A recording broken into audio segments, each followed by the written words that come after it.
और अब खबरें विस्तार से। इस वक्त की एक बड़ी खबर, मुख्यमंत्री सुक्खू यानी सुखविंदर सिंह सुक्खू पहुंचे हैं कैलाश हॉस्पिटल और वहां वो राज्यपाल श्री प्रताप शुक्ल का हाल जानने के लिए पहुंचे हैं। सीएम नोएडा के अस्पताल में पहुंचे हैं और जहां पर वहां राज्यपाल भर्ती हैं। राज्यपाल श्री प्रताप शुक्ल अस्पताल में है और राज्यपाल की एंजियोप्लास्टी भी हुई है। सीने में दर्द के बाद रविवार रात को वो भर्ती हुए थे। हार्ट की नसों में ब्लॉकेज पर स्टेंट डाला गया है। तो इस वक्त की जो बड़ी खबर है कि श्री प्रताप शुक्ल जो नए राज्यपाल हैं हिमाचल के, उनसे मिलने नोएडा के अस्पताल में पहुंचे हैं सीएम सुखविंदर सिंह सुक्खू। और जैसा आपने आपको पहले बताया कि नोएडा के सुक्खू पहुंचे हैं कैलाश हॉस्पिटल, नोएडा के कैलाश हॉस्पिटल पहुंचे हैं और राज्यपाल श्री प्रताप शुक्ल का हाल चाल जानने के लिए, उनसे मुलाकात के लिए वो अस्पताल में मौजूद हैं। क्योंकि अस्पताल में पहले से वहाँ राज्यपाल श्री प्रताप शुक्ल भर्ती हैं, उनका वहाँ इलाज चल रहा है और उन्हीं का हाल चाल जानने के लिए सीएम सुखविंदर सिंह सुक्खू वहाँ पहुंचे हैं। जैसे कि खबर उसके मुताबिक राज्यपाल की एंजियोप्लास्टी की गई है। सीने में दर्द के बाद रविवार रात को वो भर्ती हुए थे। हार्ट की नसों में ब्लॉकेज जो है उसे खत्म करने के लिए स्टेंट डाला गया है। तो नोएडा के अस्पताल में भर्ती हिमाचल के राज्यपाल श्री प्रताप शुक्ल हार्ट की सर्जरी करनी पड़ी है। उनके हार्ट के 2 नसों में ब्लॉकेज मिलने पर एंजियोप्लास्टी का स्टेंट डाला गया है। राज्यपाल की हालत फिलहाल ठीक बताई जा रही है। ये रिपोर्ट देखिए।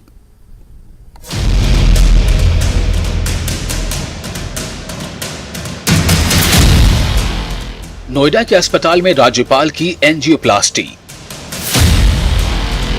सीने में दर्द के बाद रविवार रात को हुए थे भर्ती।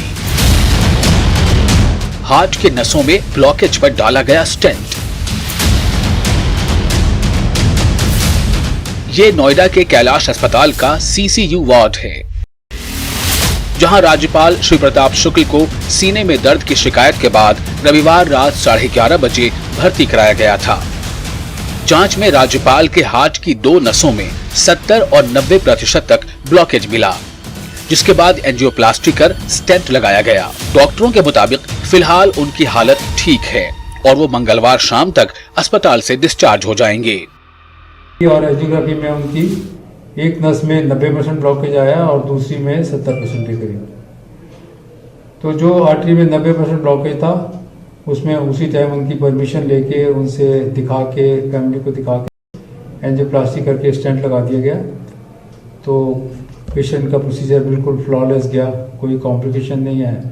पेशेंट ठीक ठाक आधे घंटे में बाहर आ गए और अभी वो आराम कर रहे हैं, कोई प्रॉब्लम नहीं है। कब तक उम्मीद कर सकते हैं डिस्चार्ज हो जाएंगे, प्रॉपर फिट हो जाएंगे?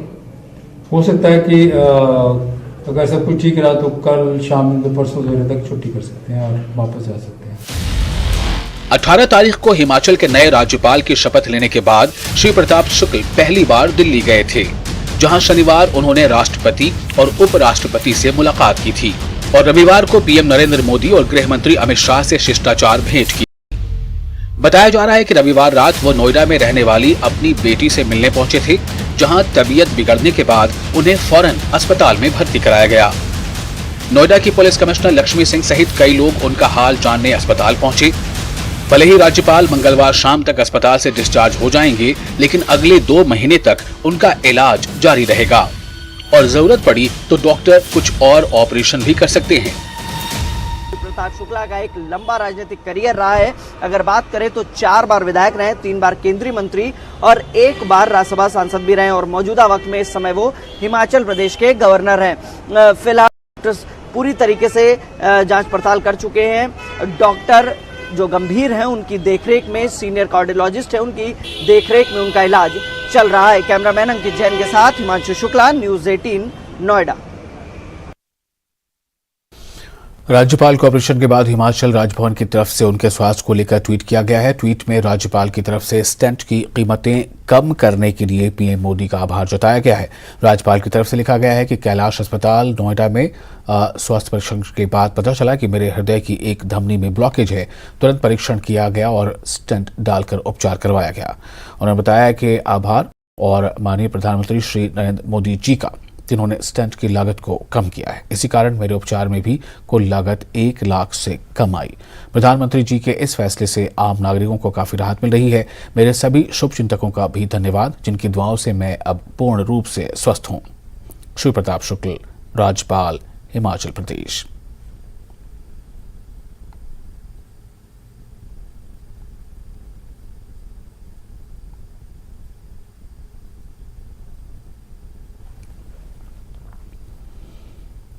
सीएम सुखविंदर सिंह सुक्खू ने दिल्ली में केंद्रीय वन, पर्यावरण एवं जलवायु परिवर्तन मंत्री भूपेंद्र यादव से मुलाकात की। इस मुलाकात में उन्होंने वन मंत्री से राज्य में हेलीपोर्ट और ई वाहनों के लिए चार्जिंग स्टेशन के निर्माण को लेकर वन विभाग की तरफ जल्द स्वीकृति दिए जाने की मांग की। कई हेलीपोर्ट और चार्जिंग स्टेशन वन विभाग की जमीन पर बनाए जाने हैं, जिसके लिए वन विभाग की स्वीकृति जरूरी है। इस मुलाकात में सीएम ने केंद्रीय मंत्री भूपेंद्र यादव को हिमाचल आने का न्योता भी दिया।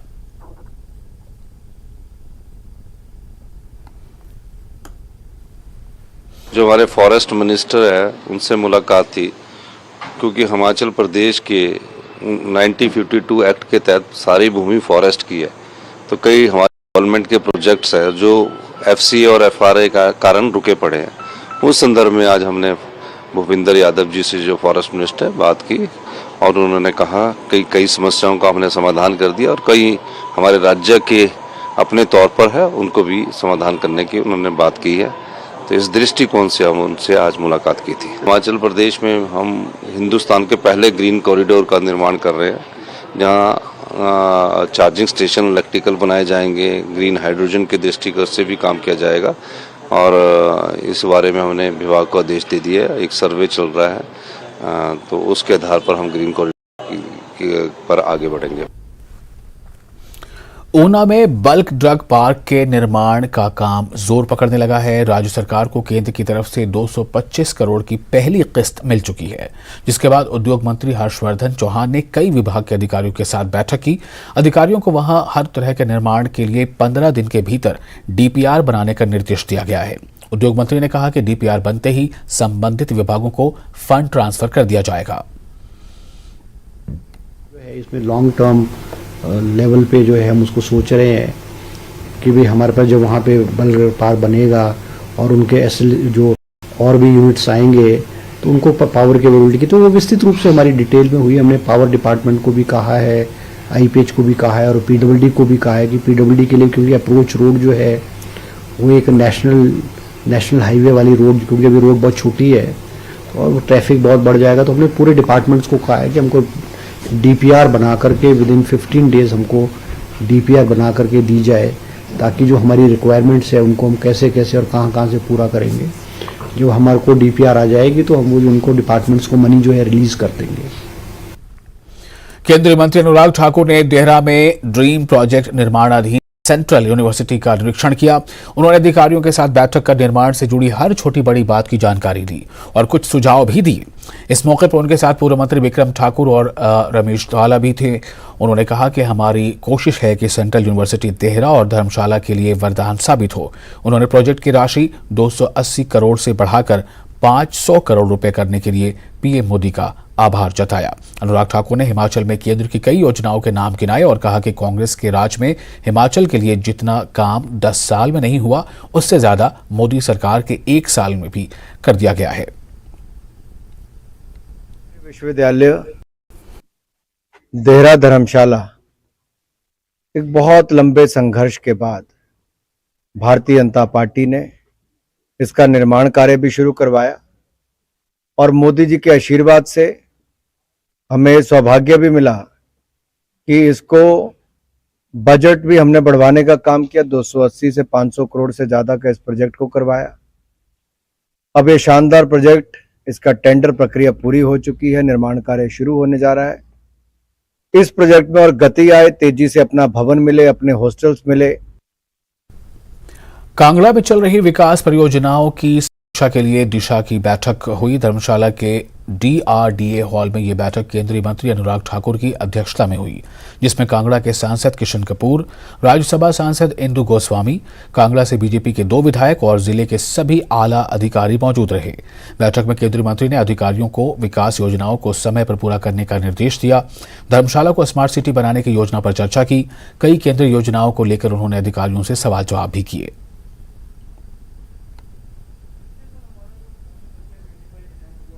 स्मार्ट सिटीज के प्रोजेक्ट में काफ़ी सुधार की आवश्यकता है। बहुत प्रोजेक्ट्स में गति नहीं मिल पाई और जो निर्णय भी हुए हैं उसमें क्या सही मायने में धर्मशाला स्मार्ट सिटी बन पाएगा।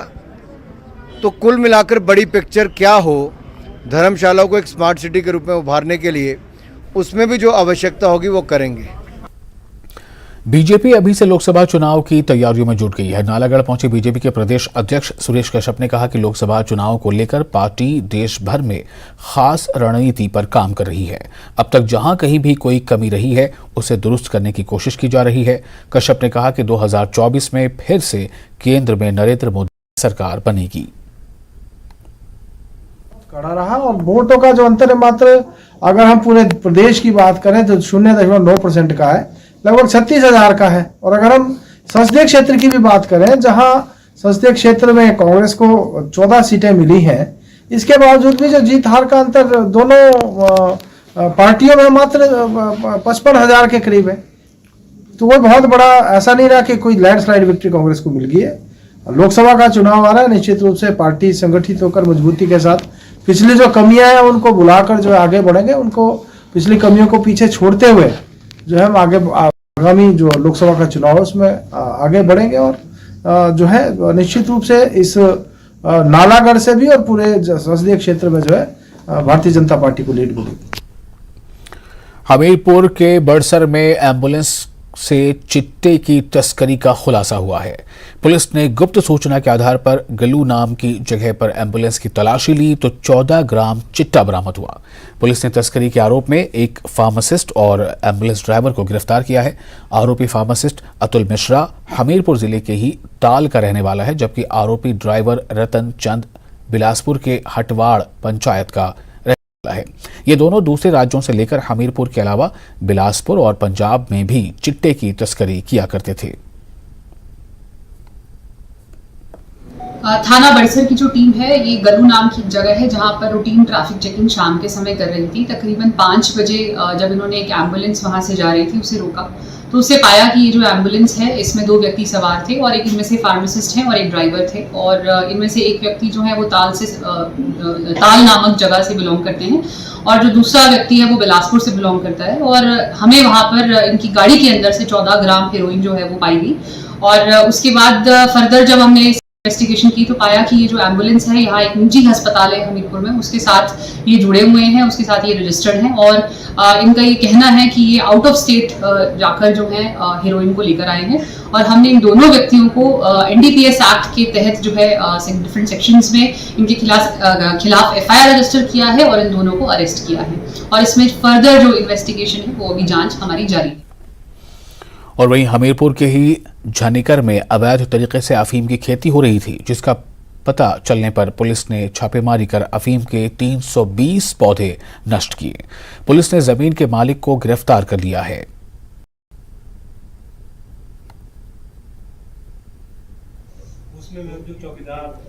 केसेस जो है NDPS एक्ट के दर्ज किए हैं, जिसमें सिग्निफिकेंट जो एक और केस है जिसमें जिला पुलिस हमीरपुर ने टौणी देवी में जो झनिकर गांव पड़ता है वहां से एक व्यक्ति के घर से हमें एक मरला जमीन जो उनके घर के आगे है वहां से 320 पौधे जो हैं अफीम के वहां उनके घर पर उसकी खेती पाई गई।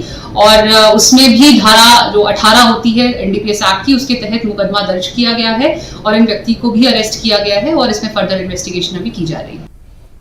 और इसी के साथ फिलहाल एक छोटा सा ब्रेक लेते हैं, जल्द हाजिर होंगे।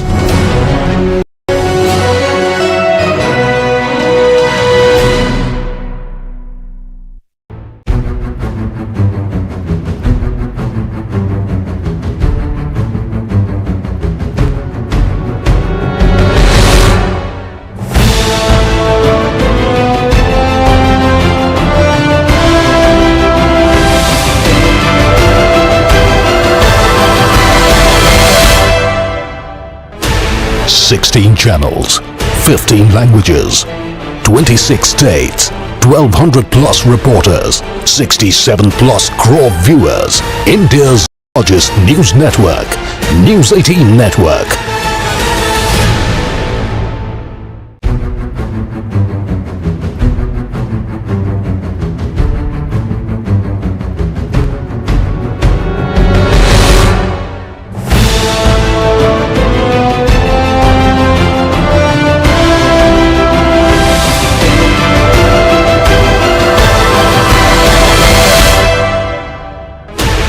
Sixteen channels, 15 languages, 26 states, 1200 plus reporters, 67 plus crore viewers. India's largest news network, News 18 Network.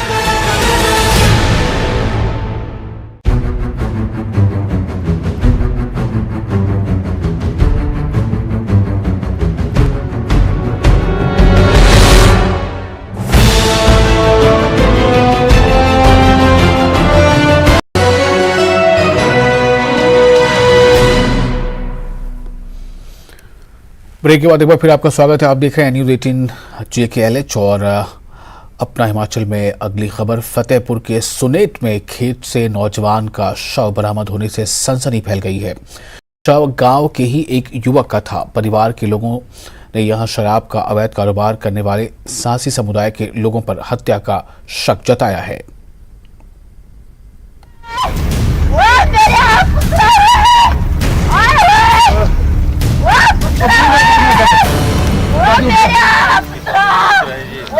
खेत में एक युवक का शव पड़ा है। शव को घेरकर बैठी महिलाएं दहाड़े मारकर रो रही हैं और पुलिस घटनास्थल की जांच में जुटी हुई है। ये तस्वीर फतेहपुर के सुनेट पंचायत के सुनेट गांव की है, जहां सोमवार की सुबह खेत में शव मिलने की खबर से सनसनी फैल गई। पता चला कि शव गांव के रहने वाले युवक प्रदीप कुमार का है, जो रात में घर में नहीं आया था। पोते की मौत के सदमे में बुजुर्ग दादा कुछ बोल भी नहीं पा रहे हैं। वो बस इतना कहते हैं कि पास में रहने वाले सांसी समुदाय के लोगों ने उनके पोते की हत्या कर दी। तो आपको किस पर शक है? किसने मारा होगा? किस पर शक है? किसने मारा होगा? बताते हैं कि जहां से लाश बरामद हुई उसकी कुछ दूरी पर सांसी जनजाति के कुछ लोग अवैध शराब लाहन का धंधा करते हैं और खेत में सबसे पहले शव उसी समुदाय की महिला ममता देवी ने देखा था, जिसका कहना है कि हम पर हत्या का झूठा आरोप लगाया जा रहा है। अगर ऐसा हुआ है तो मैं पुलिस को क्यों खबर करती? झूठा इल्जाम लाया गया है। साढ़े बच्चे हमको कोई ऐसा कभी काम नहीं किया। इन्हें खुद माँ बाप की पता है। साढ़ा इन्हों के माँ बाप ना साढ़ा धर्मेका बनया दा। इहदा डैडी साढ़े को बहदा उठदा। असी ऐसा कोई काम नहीं करते, ना को असी ऐसा काम किया पे असी जे सानू पता होंदा है बच्चा पिया दा ते इहदे माँ बाप रात भर इहदे माँ बाप को नहीं बच्चा आया ते माँ बाप बोल नहीं सकते, लभ नहीं सकते। सानू इन्ना नहीं पता पिया। मैं सवेरे गई 7 बजे बाहर गई खड्ड च, तां मैंने वेख्या ते मैं हाथ नहीं लगाया। मैं सीधी पुलिस थाने गई जनाब। मैं पुलिस वाले की बोलिया जनाब वेखो बच्चा पिया दा पता नहीं। वहीं स्थानीय लोग कातिल को जल्द गिरफ्तार करने के साथ ही परिवार के लिए आर्थिक मदद की मांग भी कर रहे हैं, क्योंकि परिवार बेहद गरीब है, जिसकी जिंदगी जवान और कमाऊ बेटे की मौत से और भी ज्यादा मुश्किल हो गई है। भूषण शर्मा, न्यूज़ 18 नूरपुर। नालागढ़ में खनन माफिया का आतंक बढ़ता ही जा रहा है। माफिया इतने बेखौफ हैं कि दूर दराज के इलाकों में चोरी छिपे खनन के बाद अब लोगों के घर के पास भी जेसीबी चलाने लगे हैं। ये रिपोर्ट देखिए।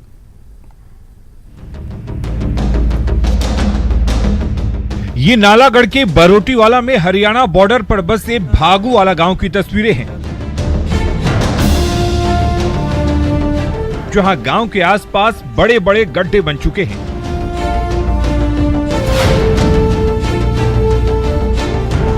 लोगों के मुताबिक रात में यहाँ खनन माफिया का जेसीबी चलता है, जिससे सुबह लोगों को नए गड्ढे देखने को मिलते हैं। हमारे बग्गुवाड़ा में पिछले कई महीनों से अवैध खनन हो रहा है, जबकि ये हमारी जमीन साथ लगती है, हमारा बॉर्डर एरिया है। ये आज से नहीं, जब से मतलब हिमाचल बना तब से ये बॉर्डर एरिया है। तो आज देखिए आप हिमाचल में हमारे सारा यहाँ पे देखिए, आप इधर देखिए, सारा अवैध खनन कर लिया इन्होंने, ठीक है। बाकी अवैध खनन हमें नहीं पता कौन लोग आए, पर अवैध खनन हो रहा है। लाखों करोड़ों रुपए का माल यहाँ से उठा के ले गए, जिससे हमारी पंचायत का नुकसान हो रहा है, हिमाचल का नुकसान हो रहा है और गाँव का नुकसान हो रहा है। खनन माफिया ने पहले खेतों को बर्बाद किया, फिर सड़कें तबाह की और लगातार खुदाई से अब यहाँ बने छोटे छोटे पुल पर भी खतरा आने लगा है। लोगों का आरोप है कि प्रशासन के लोग माफिया से मिले हुए हैं, जो शिकायत के बाद भी कार्रवाई नहीं करते। कई विभागों को इसके बारे में सूचित किया गया, मगर उनसे कोई हमें रिस्पांस अच्छा नहीं मिल रहा। ये नहीं पता कुछ कारण यहाँ पे कुछ वैसे तो बोलना नहीं चाहिए, मगर मुझे लगता है कि जैसे कार्रवाई नहीं हो रही है, यही माना जा सकता है कि वो पैसे लेकर या इस बात को दबाया जा रहा है, अवैध खनन को आगे बढ़ोतरी दी जा रही है। लेकिन पुलिस का कहना है कि ग्रामीणों की शिकायत पर मामला दर्ज कर कार्रवाई शुरू कर दी गई है। की जो कंप्लेंट है उसके अनुसार उन्होंने माइनिंग विभाग को भी पहले इस बारे में शिकायत की थी, तो ये संतुष्टनीय है। आज हमें इन्होंने कंप्लेंट दी है, हमारी टीम ने स्पॉट इंस्पेक्शन भी कर लिया है। इन एक्चुअल ये जो एरिया है ये हरियाणा और हिमाचल का बॉर्डर एरिया है। हमारे ध्यान में मामला आया है, हमने अभियोग पंजीकृत कर दिया है, इसमें नियमानुसार कार्रवाई की जाएगी। सवाल है कि अगर पुलिस कार्रवाई कर रही है तो गांव के आसपास इतने गड्ढे कैसे बन गए। सवाल ये भी है कि क्या अवैध खनन में इतने ताकतवर लोग शामिल हैं कि पुलिस के लिए इसे रोक पाना आसान नहीं। जगत सिंह बैंस, न्यूज़ 18, नालागढ़।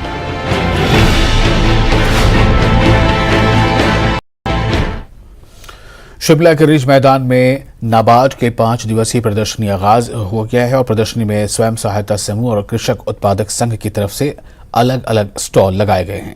ये प्रदर्शनी 3 मार्च तक चलेगी, जिसमें शॉल, पट्टू, टोपी, सदरी, अचार, शहद जैसे हस्त निर्मित चीजें लोगों को खूब पसंद आ रही हैं।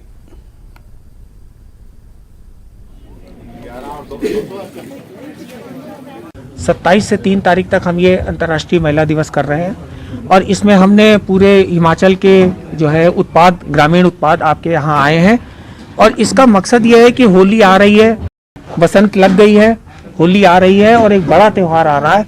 हम ये चाहते हैं इस मेले के माध्यम से प्रॉस्पेरिटी गांव के घर घर तक पहुंचे और हम ये भी आपको बताना चाहते हैं कि इस मेले के माध्यम से जो हमने महिलाओं को एम्पावर किया और महिलाओं को जो सशक्तिकरण किया वो आपको देखने को मिलेगा और धीरे धीरे ये आर्थिक डिसीजंस अपने हाथ में लेने लगेंगी और जो है रुपया, पैसा, प्रॉस्पेरिटी, पीस इनके घरों में पहुंचेगी। बस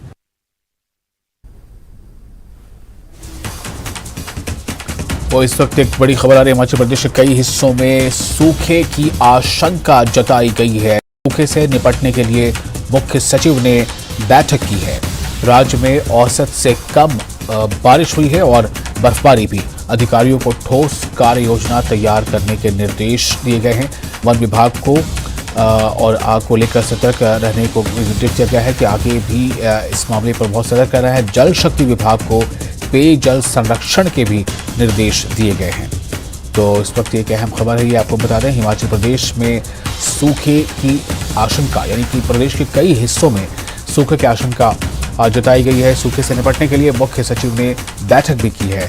राज्य में औसत से कम बारिश और बर्फबारी, इस वजह कर ये आशंका जताई जा रही है। अधिकारियों को ठोस कार्य योजना तैयार करने के निर्देश दिए गए हैं। वन विभाग को आग को लेकर सतर्क रहने को कहा गया है और निर्देश दिया गया है। साथ ही जल शक्ति विभाग को पेयजल संरक्षण के निर्देश दिए गए हैं। हिमाचल में कल से मौसम का मिजाज फिर से बदल सकता है। मौसम विभाग ने राज्य के ज्यादातर इलाकों में बारिश और ऊंचाई वाले जगहों पर बर्फबारी का अनुमान जताया है। ऐसे हालात में कल से 2 मार्च तक बने रह सकते हैं अगर ये हालात रहे तो।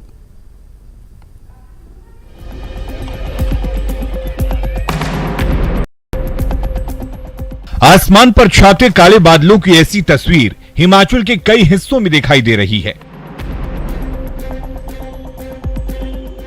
बादलों का घेरा धीरे धीरे बढ़ता जा रहा है, जिससे राज्य के ज्यादातर हिस्सों में 28 फरवरी से 2 मार्च तक कहीं भारी तो कहीं हल्की बारिश का अनुमान है। फिर देखिए 28 तारीख से प्रदेश में एक एक्टिव WDA अप्रोच कर रहा है और इसके चलते जो हमारी जो रेनफॉल एक्टिविटी है ये इसकी जो इंटेंसिटी वाइज भी और डिस्ट्रीब्यूशन वाइज भी प्रदेश में ये इंक्रीज होगी और इसके चलते देखिए 28 तारीख से जो एक्टिविटी स्टार्ट होगी आफ्टरनून के आसपास से, तो ये 1 और 2 तारीख को पूरे प्रदेश में ही देखिए मोस्ट प्लेसेस पे बारिश होने की संभावना है। और ये लाहौल घाटी की तस्वीरें हैं जहां रविवार रात को ही बर्फबारी शुरू हो गई। मौसम विभाग ने लाहौल स्पीति के अलावा मनाली, किन्नौर, चंबा और सिरमौर के ऊंचाई वाले जगहों पर भी 2 मार्च तक भारी बर्फबारी का अनुमान जताया है। कुछ दिनों के अंतराल पर हो रही बर्फबारी से यहां सबसे ज्यादा मुश्किल बंद सड़कों को चालू करने के काम में हो रही है।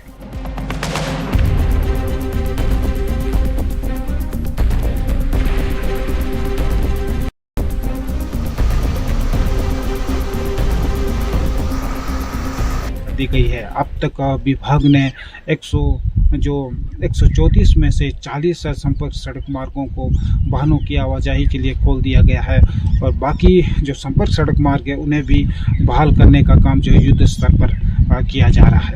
न्यूज़ 18 हिमाचल के लिए लाहौल स्पीति से प्रेमलाल। बारिश और बर्फबारी से अगले कुछ दिनों तक जनजीवन अस्त व्यस्त रह सकता है, लेकिन कई जगहों पर खेती बाड़ी के लिए ये बेहद जरूरी है। आंकड़ों के मुताबिक इस साल अब तक 40% कम बारिश हुई है।